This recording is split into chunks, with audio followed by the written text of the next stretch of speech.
Good morning, everybody. This is Josh Ezel, Breakthrough Real Estate and Property Management. Hope you're having a fantastic week. Today, we're going to start a two-part series about timing the market.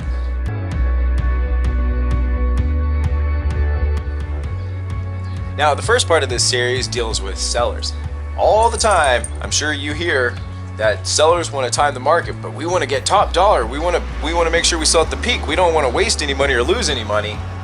And so here is one way to deal with that quote unquote objection or condition, I guess you can say. So, Mr. and Mrs. Seller, obviously everybody would love to just maximize the amount of money they make when they sell their property. So let's say the market starts here, and over the last few years we've been coming up this way, correct?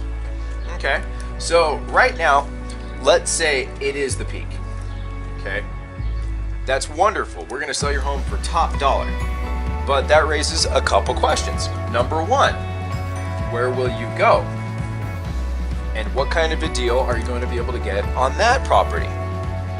Okay, because if you're going to sell in one market, you're going to end up buying in that same market most likely. So what are you going to do there?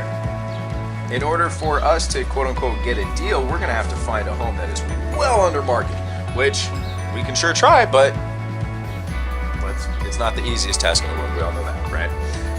So, Mr. and Mrs. Seller, if you do sell here, number one, we're going to have to find you a great home, but you're going to end up selling in that same market, right? So, very straightforward.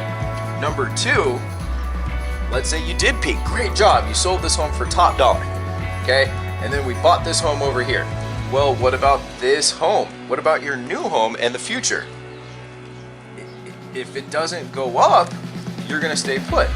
Or what if the market does change? You're going to come down, right? And we're going to have to wait years to ride the next wave before it potentially comes back up again. So is there really a huge benefit to selling right now and trying to literally sell at the peak of the market? Mr. and Mrs. Seller, I don't think that is actually in your best interest. All right, guys, that's the end of part one. Let's go ahead and jump into part two.